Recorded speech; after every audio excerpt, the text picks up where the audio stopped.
Our today's lecture is about the cranial nerves, and this topic is very important. So, I really want all of you to watch this lecture and listen to this lecture very carefully because many questions can be asked from this topic. This is a 3D model of cranial nerves. And we will discuss all the nerves individually.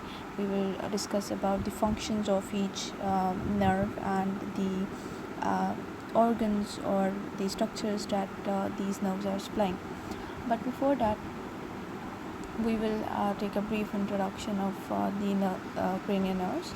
By definition, if someone asks you that what are the cranial nerves, you would say that this is basically a set of 12 peripheral nerves emerging directly from the brain that will innervate the structures of the head, neck, thorax, and abdomen.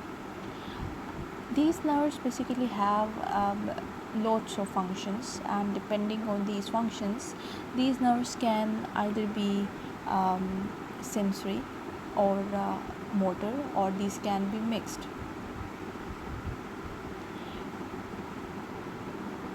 Okay, so another very important thing is that their origin.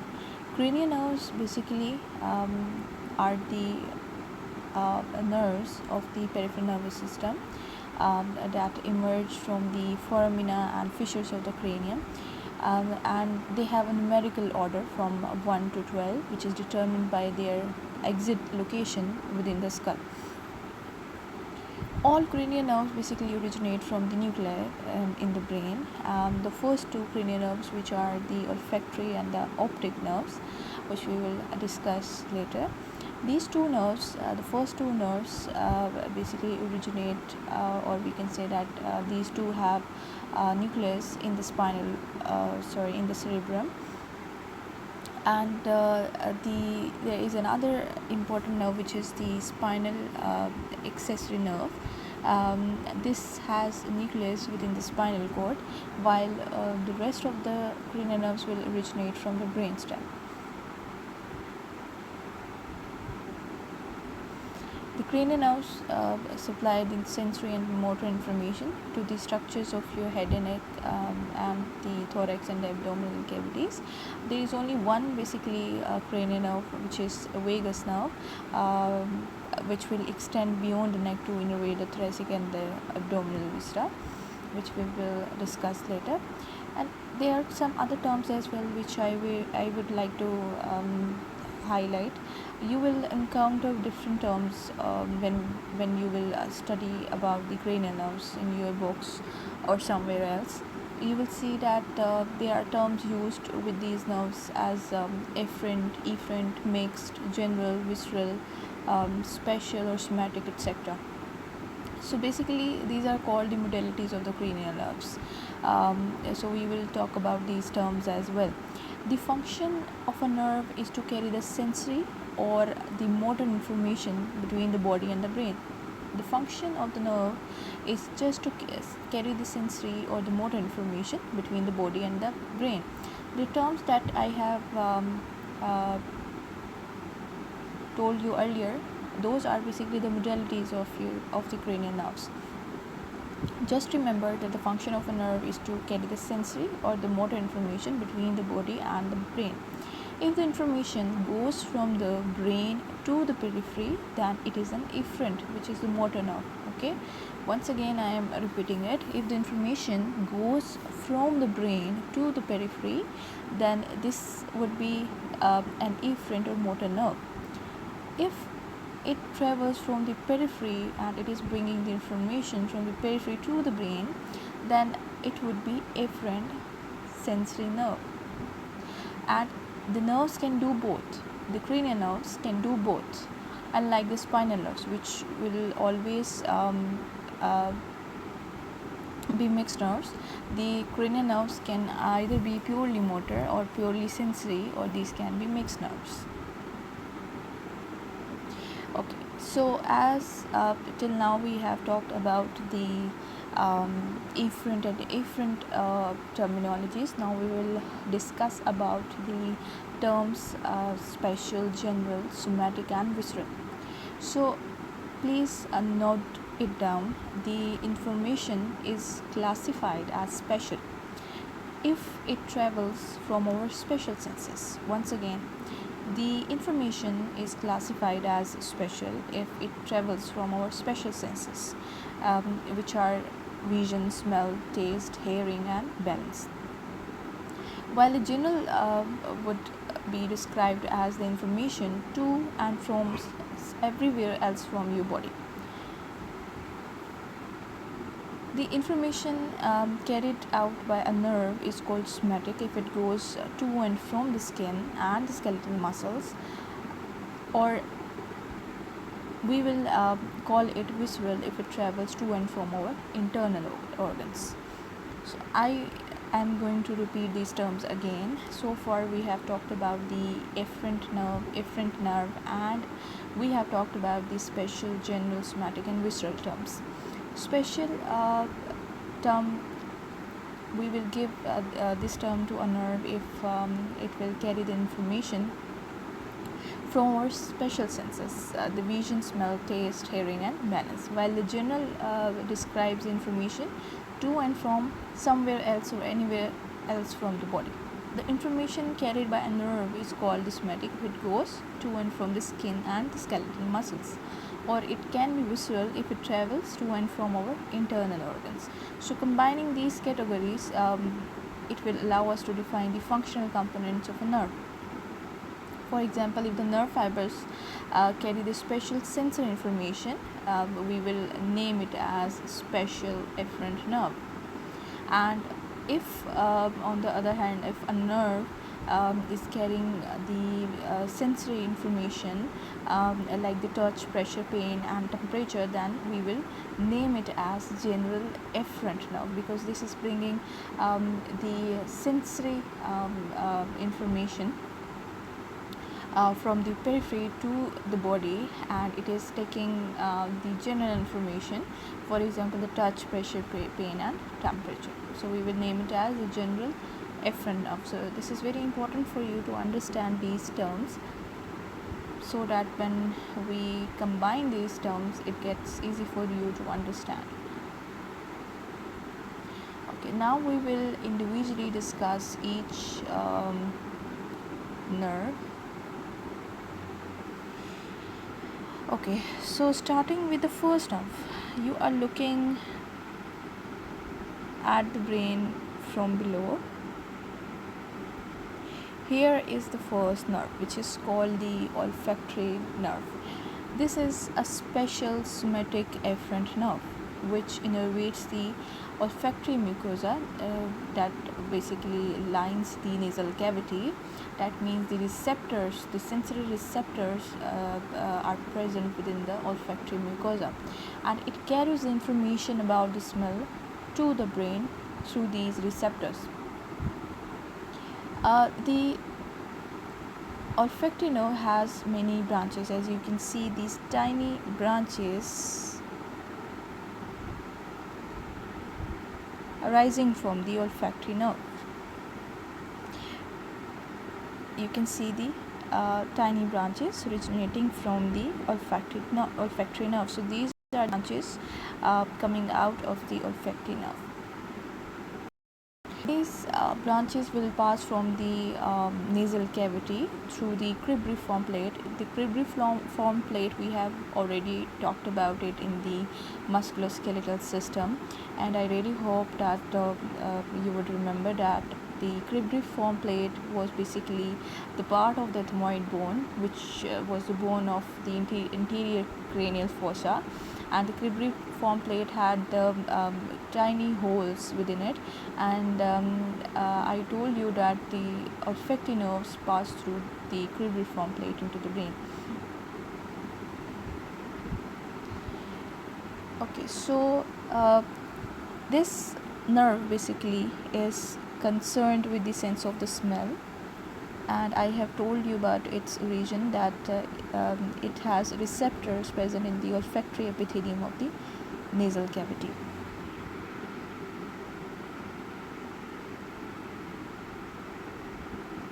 The next nerve that we are going to talk about is the optic nerve, which is here. You can see these thick nerves on the both sides of the brain. So this is a very special somatic efferent nerve which innervates the retina of the eye and brings the visual information to the brain.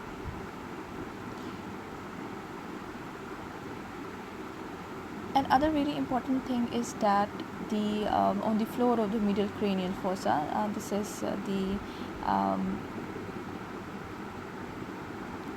is the part of the middle cranial fossa, where you can see that the nasal part of each nerve goes to the opposite side and form the optic chiasma, where these two nerves are crossing, they will form the optic chiasma. So the point to be remembered here is that the optic nerve is the nerve which is basically concerned with the sense of vision, and this nerve is special somatic efferent nerve which innervates the retina of the eye and brings the visual information to the brain. The third nerve is the oculomotor nerve, this one, and you can see that these nerves are present on both sides of the brain. Oculomotor nerve is basically a mixed nerve. This is both a somatic and visual efferent motor nerve, and that means that it has two nuclei which will carry the two types of efferent fibers, and this is a chief motor nerve which will supply the eye. The origin of this nerve is basically from the midbrain, and it leaves the skull through the superior orbital fissure to enter the orbit, where it will enable the eye movement and also the construction of the pupil.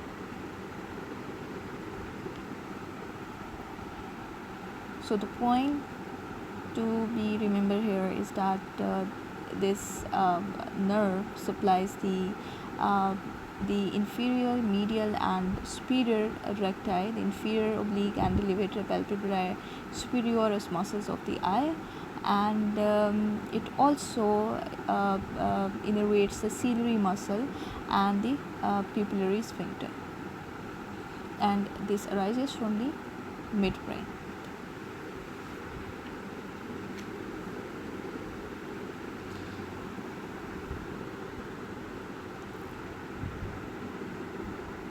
Okay, so the next nerve that we are going to discuss is the trochlear nerve, which is the cranial nerve number 4, and this nerve is a general somatic motor nerve, and because this is lying lateral to the oculomotor nerve, that means that it would have the same origin as the oculomotor nerve. It also originates from the midbrain, and it enters the orbit through the superior orbital fissure, and it also supplies one extraocular muscle, and it plays a very important role in the eye movement. And the muscle which it will supply is the superior oblique muscle of the eyeball.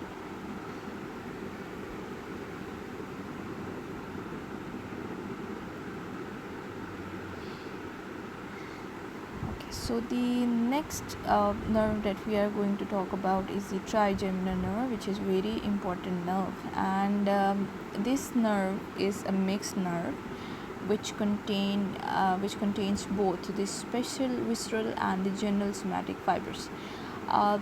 The fibers, as you can see, now we are at the point of the brain stem. So you can see that this nerve is originating from the brainstem, forming the trigeminal ganglion near the petrous part of the temporal bone. The trigeminal nerve basically has three divisions, and these three divisions are named as ophthalmic nerve, the maxillary nerve, and the mandibular nerve. For you to remember these three divisions would be enough.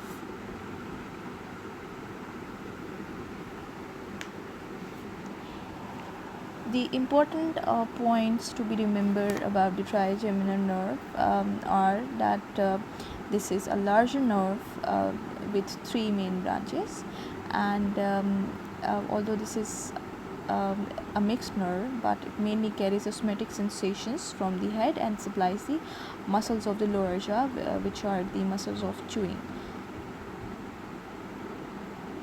And the three divisions that I have told you of the trigeminal nerve are the ophthalmic, maxillary, and mandibular.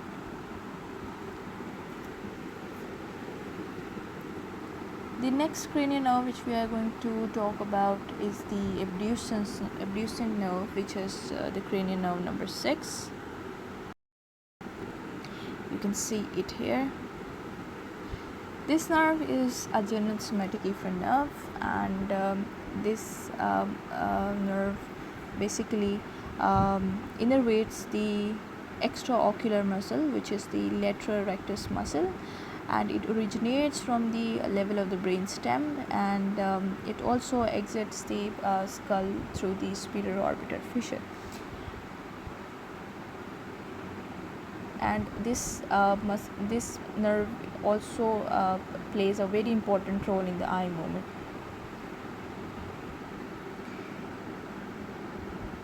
Okay, so the next nerve that we are going to talk about is the facial nerve.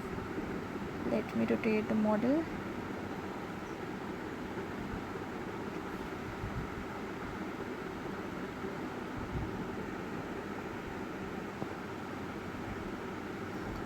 So here you can see the cranial nerve number 7, which is facial nerve. Okay, so this nerve carries both general and the spatial fibers, and it originates from the brainstem as two separate divisions. This nerve is basically it has functions in controlling the facial expression, and it is also responsible for the secretion of glands and the taste sensation. For you to remember about the functions of this nerve is to that this nerve basically supplies the muscles of facial expression, and it also carries taste fibers from the interior two-thirds of the tongue, and it also has secretomotor function, which is that it supplies, or it brings a sensory motor. It basically supplies the salivary glands and the lacrimal glands. It has a secretomotor function basically.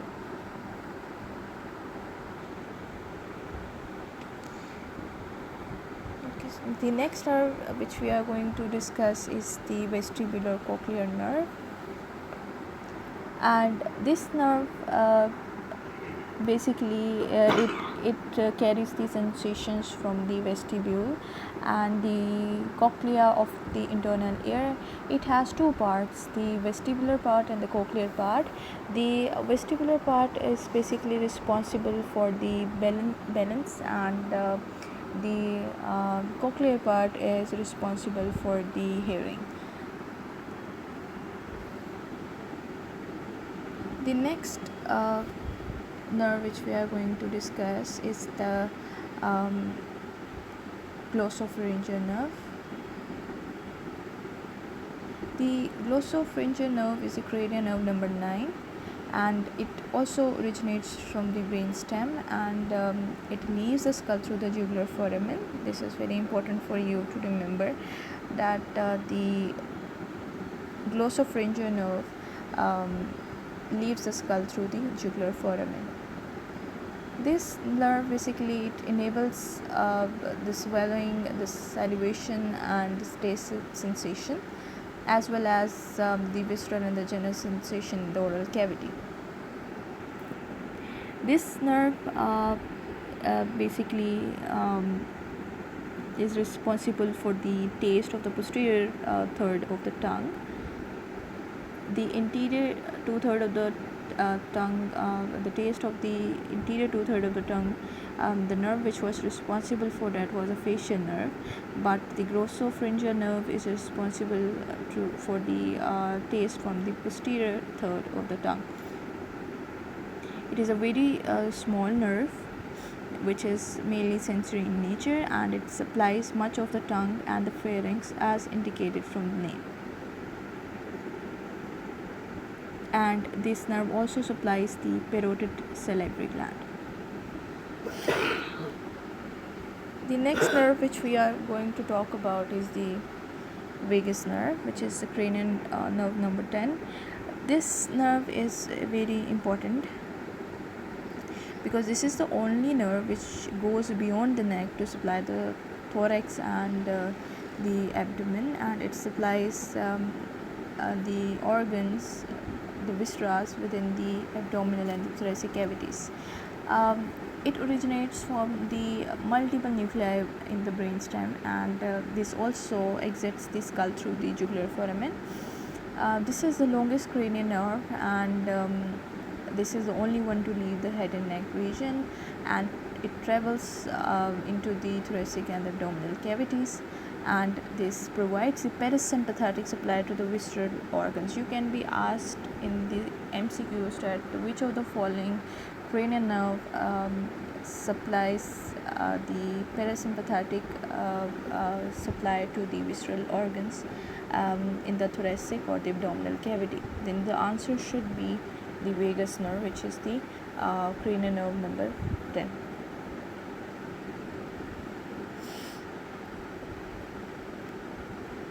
The next nerve is the accessory nerve, and basically this is also called the spinal accessory nerve because here you can see that it has a spinal root as well. That's why we call it the spinal accessory nerve. So this nerve, this is an efferent nerve originating from the brainstem and the spinal cord, and it exits the skull through the jugular foramen, and this is responsible for the movements of the head and shoulders, and because this nerve will supply the trapezius and the sternocleidomastoid muscles. The last nerve which we are going to discuss is the hypoglossal nerve. This nerve is a general somatic efferent nerve which originates from the brainstem, and it has its own foramen, which is the hypoglossal foramen within the skull, and it leaves the skull through this foramen. And its function is to enable the hypoglossal nerve. By the name you can tell that the function of this nerve would be related to the tongue movements. So this nerve enables the tongue movements, and it plays a significant role in the mouth functions such as the speech and swallowing.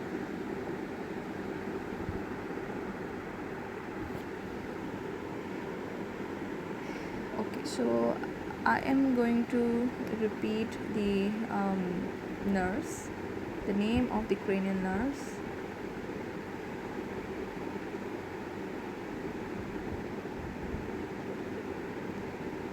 The first nerve that we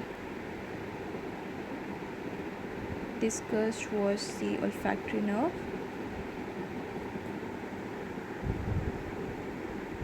This is the olfactory nerve, and this nerve is a sensory nerve because this is bringing the smell sensation from the nose, and you several branches rising from the olfactory nerves. So this nerve is basically responsible for the smell or olfaction. The second cranial nerve is the optic nerve, which is also a sensory nerve because this is related to the sight.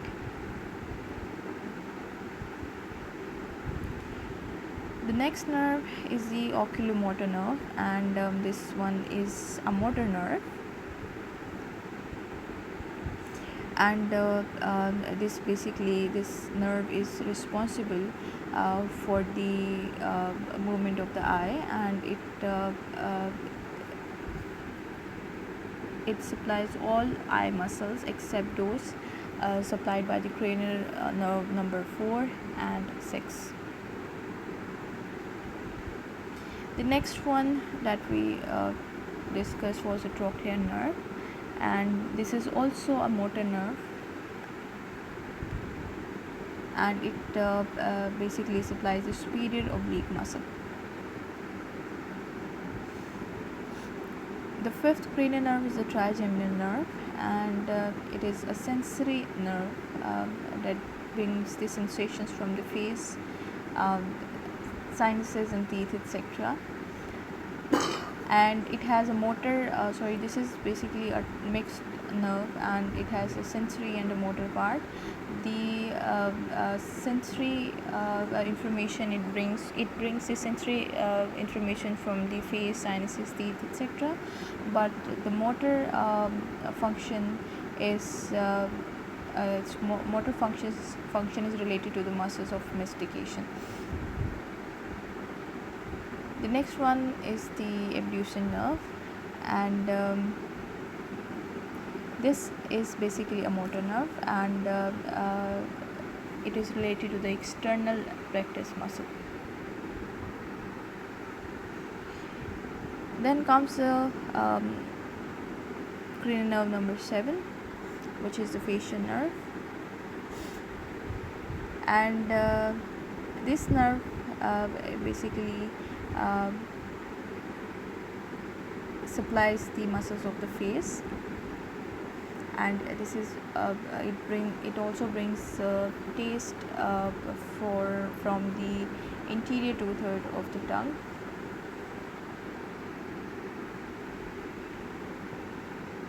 The next nerve is the vestibular cochlear nerve, and I have told you that it has two parts, a vestibular and a cochlear part.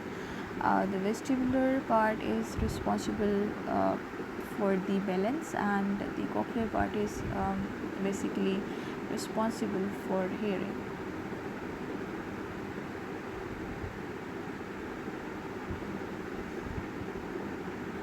Then comes the glossopharyngeal nerve, and this one is also mixed nerve. The motor part supplies the pharyngeal muscles, and most of the laryngeal and the pharyngeal muscles, and the sensory part is related to the posterior third of the tongue, and the tonsils and the pharynx. Then comes the vagus nerve, and as I have told you that this is the only nerve which goes beyond the head and neck and goes into the thoracic and abdominal cavities to supply the parasympathetic supply. And the motor part is related to the heart, the lungs, the bronchi and the gastrointestinal tract, while the sensory part is related to the sensory function is related to the heart, lungs, bronchi, trachea, larynx, pharynx and the gastrointestinal tract, and also the external ear. And the last one is the 11th one is the accessory nerve, which is also called the spinal accessory nerve, and this nerve basically has motor function, and it supplies the sternocleidomastoid and the trapezius muscle. So this nerve enables the shoulder movements. And the last one is the hypoglossal nerve, and the motor function of this nerve is to supply the muscles of the tongue.